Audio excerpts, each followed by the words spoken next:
Assalamualaikum warahmatullahi wabarakatuh.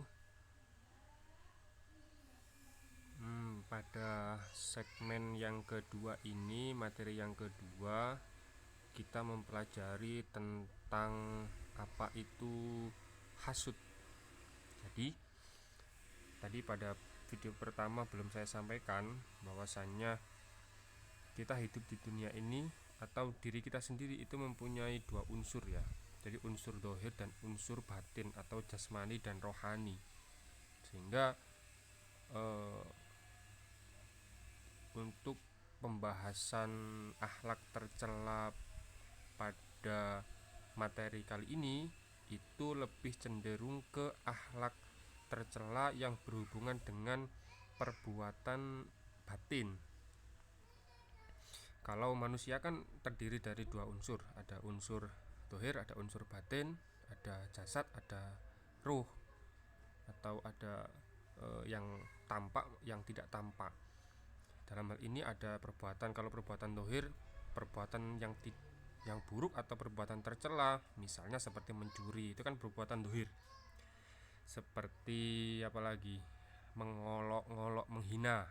Nah, kemudian apalagi ya merampok, membunuh dan seterusnya, itu semua perbuatan yang buruk, perbuatan keji. Tapi dari segi dohir. Adapun dari segi batin ada nggak? Ada, yaitu perbuatan-perbuatan hati. Apa saja yang ada pada hati seseorang itu juga bisa dikatakan hati itu berbuat baik atau hati itu punya hati yang buruk atau punya hati yang baik, hatinya bagus atau enggak. Nah begitu. Jadi hati juga bisa ada perbuatannya diantaranya. Nah yang pertama tadi seperti apa, hubud dunia atau cinta dunia, cinta harta secara berlebihan. Nah ini ada materi submateri, yaitu materi hasud. Jadi yang pertama hubud dunia, yang kedua ini hasud. Hasud juga termasuk salah satu perbuatan hati yang dilarang, yang dibenci, perbuatan buruk, perbuatan tercela, akhlak yang tercela yang dilakukan oleh hati. Salah satunya adalah hasud. Pengertian dari hasud sendiri itu apa? Nah, di sini ada dalil yang diterangkan. Ada ini firman Allah, Quran surat Ali Imran ayat 120. A'udzubillahi minasyaitonirrajim. A'udzubillahi minasyaitonirrajim. In tamsaskum hasanatun tasuhum wa in tusibukum sayyi'atu yafrahu biha. Pengertian dari hasud yang pada ayat ini yaitu jika kamu memperoleh kebaikan, niscaya mereka bersedih hati. Kapan samian dapat kebaikan, mereka bersedih. Nah kok mereka bersedih, kenapa ya? Namanya juga hasud ya. Seseorang mendapatkan nikmat, seseorang yang lain bersedih, cah kok kayak dapat nikmat gitu. Jika kamu mendapat bencana, mereka gembira. Kalau saudaranya orang atau orang lain mendapatkan bencana atau celaka atau cobaan, maka orang lain tersebut gembira, kapok kon oleh itu, misalnya kecelakaan, naudzubillah atau bagaimana ya. Nah itu dari segi dalil nakli. Dalil nakli itu apa sih? Ya Quran hadis itu. Kalau di sini dalam hal ini Quran yang mengatakan atau Allah berfirman. Nah itu dalilnya in tamsaskum hasanatun tasuhum wa in tusibukum sayyi'atu yafrahu biha. Kemudian dari segi pengertian, hasud adalah penyakit hati. Nah ini ada hati juga bisa berbuat. Ketika seorang merasa tidak senang jika orang lain menerima karunia dari Allah, itu dinamakan hasud. Pernah nggak hasud? Ya sampean sendiri yang bisa jawab. Pernah nggak kira-kira ketika orang lain dapat nikmat, teman saya atau tetangga dapat nikmat sepeda baru misalnya, nganyari mobil, bisa renovasi rumahnya apik, terus hati kita sedih gitu maksudnya. Jadi orang lain senang, kita sedih. Jadi kita sedih di atas kesenangan atau kebahagiaan orang lain. Nah itu kan nggak banget. Jadi hasud itu begitu. Secara bahasa bagaimana hasud? Hasud itu ya dengki atau benci, itu hasud. Benci terhadap apa? Ya terhadap nikmat Allah yang diberikan kepada orang lain selain kita. Nah, menurut istilah, hasud adalah membenci nikmat Allah yang dianugerahkan kepada orang lain serta menginginkan agar nikmat tersebut segera hilang atau terhapus dari orang lain. Nah, jangan sampai ya kita mempunyai rasa hasud di dalam hati kita, nggak boleh. Itu nanti akan menyengsarakan diri kita sendiri. Nah, kenapa? Nanti jawabannya. Nah, selanjutnya, nikmat yang dikaruniakan oleh Allah Subhanahu wa taala kepada hambanya tidak sama. Ya iya nggak sama, ada orang yang diberikan kekayaan, kaya, duit akeh, tapi lor-lorowan hidupnya, nggak bisa menikmati kekayaannya. Ada orang yang cukup, pengen mau makan nasi goreng ya nggih saged beli, mau pengen bakso nggih tumbas saged tumbas, ya awake sehat ya iku alhamdulillah. Ada orang yang nggak punya bener, nggak punya, memang orangnya kekurangan tapi diberikan kesehatan, ya juga alhamdulillah. Jadi orang berbeda-beda, nikmat yang diberikan atau dikaruniakan oleh Allah kepada hambanya itu nggak sama ya toh. Syukur-syukur diberikan kekayaan, tidak hubur dunia ya toh, bahagia, sehat. Nah begitu. Selanjutnya, ada manusia yang dikaruniai nikmat berupa harta benda, ya ada orang-orang kaya itu. Ada yang dikaruniai nikmat berupa anak, ada yang nggak diberi anak, ada yang dikasih anak. Kecerdasan, kecantikan, dan lain sebagainya, semua itu adalah bersifat duniawi gitu. Bisa nggak kira-kira dikompres gitu, kompres dijadikan wasilah kepada akhirat, hal-hal yang berbau akhirat, mencari ridhonya Allah, bisa pasti. Dengan apa? Dengan menghilangkan hubud dunia tadi gitu, yang teori awal atau materi awal tadi sebelumnya. Nah, selanjutnya akan tetapi manusia yang mempunyai perilaku hasud merasa tidak senang jika orang lain menerima karunia Allah Subhanahu wa taala. Nah, di sini pasti perbuatan hasud ada sebab-sebabnya. Sebabnya ada berapa? Ada dua sebab utama munculnya rasa hasud terhadap diri seseorang. Yang pertama adalah adanya rasa permusuhan dan kebencian kepada sesama. Musuh dan kebencian, padahal hidup cuma sekali ya. Kenapa cari musuh dan kenapa benci dengan orang lain?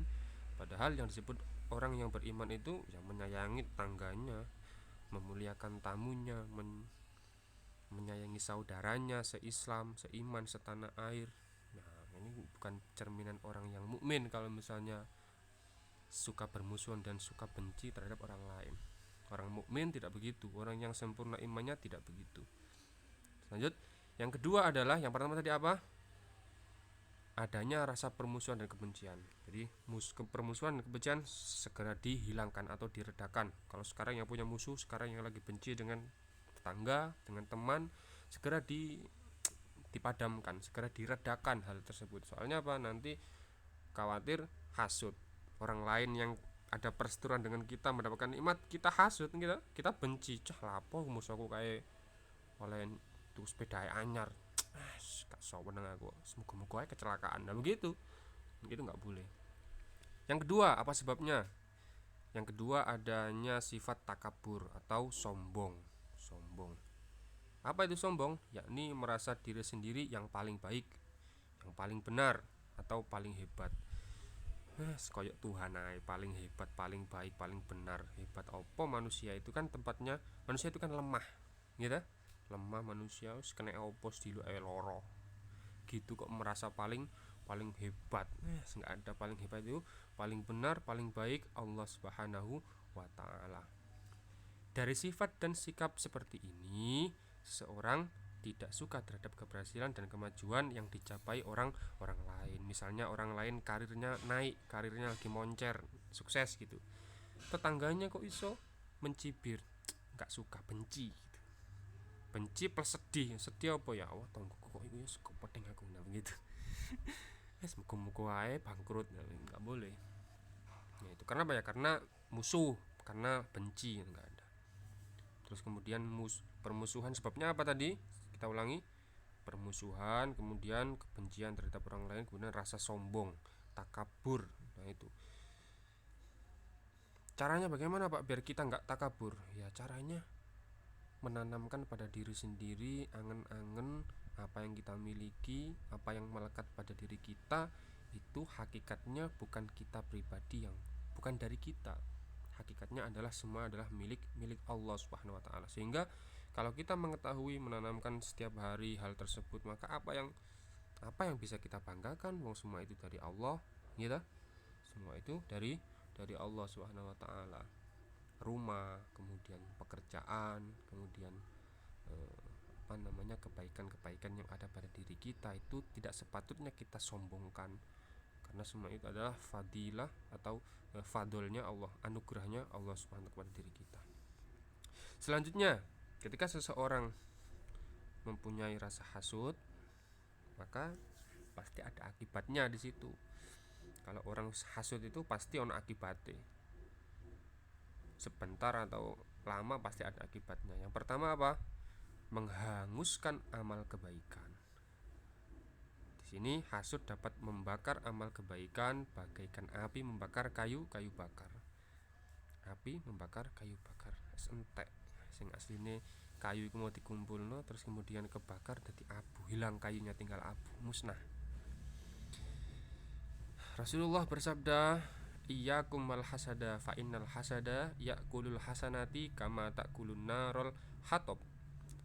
Rawahul Ahmad. Hadis ini diriwayatkan oleh Imam Ahmad, yang artinya jauhilah olehmu sifat dengki, karena sesungguhnya sifat dengki itu memakan kebaikan seperti api memakan kayu bakar. Jadi semua amal baik membutuhkan perjuangan keras.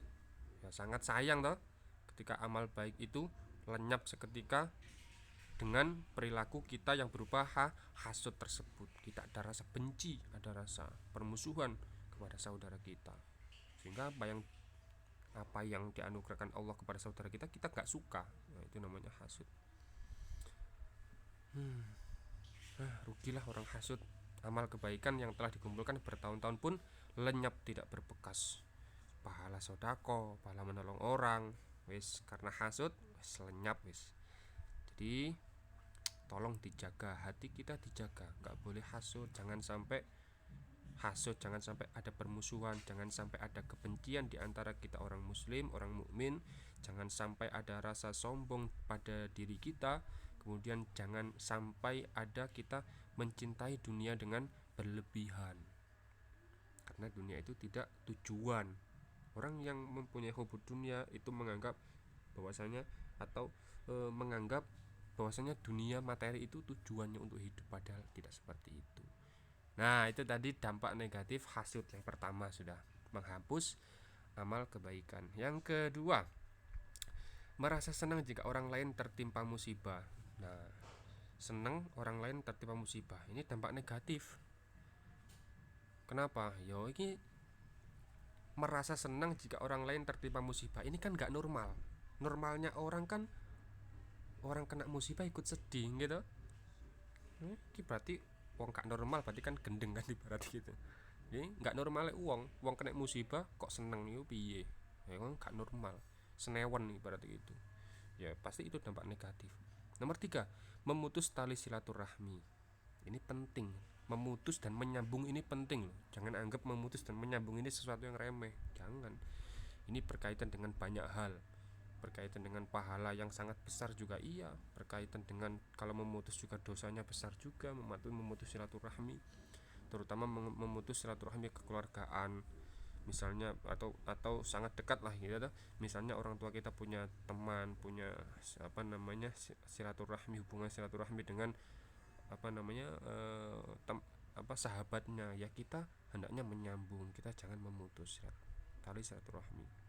Hasud ini memutus tali silaturahmi otomatis. Dampak buruknya sangat banyak.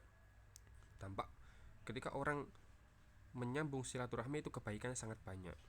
Salah satunya kalau yang saya rasakan ya karena saya terjun di bidang bisnis juga sedikit banyak ya, dalam hal bisnis sangat membantu ini menyambung silaturahmi ini. Kalau memutus ya nggak ada kemajuan. Kalau kita putus silaturahmi dengan si A si B, nggak ada hubungan sama sekali. Nah itu. Kemudian selanjutnya, hilangnya ketenangan dan kebahagiaan. Nah, orang punya hasud ini nggak pernah tenang hidupnya, nggak pernah bahagia. Orang lain sedikit dapat nikmat, dia kebakaran jenggot. Orang lain sedikit mendapatkan anugerah, mendapatkan pangkatnya naik, nggak pernah tenang. Tetanggaku mikir orang lain aja, nggak suka, ada kebencian dan kemarahan. Kalau dari segi medis ya iso-iso darah tinggi barang, stroke barang gitu. Ya. Selanjutnya tidak dapat menyempurnakan iman. Kenapa begitu? Ya iya, hadis-hadis banyak menjelaskan la yu'minu famangkana mankana yu'minu billahi wal yaumil akhir falyukrim dhaifahu. Itu ada. Mankana yu'minu billahi wal yaumil akhir falyukrim jarohu. Nah, ya dah. Falyukrim jarohu. Maka barang siapa yang beriman kepada Allah dan hari akhir, ya dia orang yang memuliakan tetangganya, memuliakan tamunya, memuliakan orang lain, ibarat begitu. Nah, sebaliknya orang yang membenci, ya dia imannya nggak sempurna. Dari sini mangkana yu'minu billahi wal yaumil akhir, barang siapa yang beriman kepada Allah dan hari akhir, maka dia, maksudnya di sini keimanan yang sempurna begitu. Nah, orang imannya tidak sempurna kalau dia tidak memuliakan orang, menghormati orang lain begitu. Ini apa nak? Oh, ya. Aduh. Nah, kemudian selanjutnya di sini, nah setelah kita mengetahui dampak negatif hasud, maka di sini ada cara menghindari perilaku hasud. Yang pertama adalah memperbanyak bersyukur atas nikmat yang diberikan Allah. Nah, selalu angen-angen. Caranya bersyukur bagaimana, Pak? Ya, caranya bersyukur itu banyak. Salah satunya adalah kita senantiasa melihat kita melihat orang lain di bawah kita. Caranya bersyukur begitu. Senantiasa melihat orang lain di bawah kita. Banyak orang yang lebih sengsara daripada kita. Kita masih syukur ada rumah, masih ada ibu, masih punya rumah. Banyak orang nggak punya rumah. Maka kalau kita angan-angan seperti itu terus, kita bisa sekolah. Banyak yang nggak bisa sekolah, kita masih diberikan kesehatan, mata masih diberikan, banyak sekali. Kalau kita diberikan kaki, banyak orang yang nggak punya kaki. Banyak kita diberikan akal yang sehat, banyak orang yang akalnya nggak sehat. Ya, kita patut bersyukur kalau kita mengingat-ingat itu, senantiasa mengingat-ingat nikmat dan syukur yang diberikan Allah. Kalau kita sudah mengingat-ingat seperti itu, banyak orang yang lebih sengsara daripada kita, ya kita pasti hasud itu akan reda. Nggak ada hasud itu, ya Allah, ya Allah, nggak ada hasud. Yes, alhamdulillah, wis begini aja, wis alhamdulillah. Orang lain dapat nikmat, ya alhamdulillah. Kita begini aja, ya alhamdulillah gitu. Yang penting punya kesehatan, masih ada iman, masih berikan bisa kerja patut seperti biasa. Nah, cara menghindari yang kedua, menanamkan kesadaran bahwa sifat hasud akan membawa seorang menderita batin. Nah, itu ya iya pasti. Ini perbuatan buruk, nggak normal kalau hasud itu hatinya kongslet. Nomor 3, berpikir positif atas segala kejadian yang menimpa kita. Stay positive thinking. Nomor 4, menumbuhkan kesadaran bahwa akibat dari sifat dengki itu adalah permusuhan yang akan membawa kepada petaka. Ya, namanya permusuhan ya masa ada membawa berkah, nggak ada. Namanya permusuhan membawa petaka. Kita punya musuh di sana, dicegat, bunuh, petaka. Yang penting kita perbanyak teman, ya toh? Saling menyayangi, lebih enak daripada ngopi saling membayari. Yang cowok misalnya ngopi itu saling bayari, tak bayari sih, gak apa-apa. Kalau musuh kan buru-buru bayari. Nomor 5, memelihara sikap rendah hati, tidak sombong, membanggakan diri, dan meyakini bahwa semua yang kita miliki adalah titipan dari Allah SWT. Sehingga kita tidak perlu merasa tersaingi apabila orang lain mendapatkan sesuatu yang nikmat dari Allah. Nomor 6, saling mengingat dan saling menasihati. Dalilnya apa? Wal asri innal insana lafi khusr illal ladzina amanu wa amilus solihati wa tawassaw bil haq wa tawassaw bis sabr. Kemudian bersikap realistis melihat kenyataan. Nomor 8, mempunyai pendirian dan tidak mudah terprovokasi. Nomor 9, senantiasa ingat kepada Allah dan meminta perlindungan kepadanya agar terhindar dari sifat hasud. Nah, demikian itu tadi. Nanti kalau misalnya ada pertanyaan silakan ditanyakan di kelas aja, nggak apa-apa. Sama ini mendengarkan kemudian merenungi dan seterusnya. Itu aja, semoga bermanfaat. Assalamualaikum warahmatullahi wabarakatuh.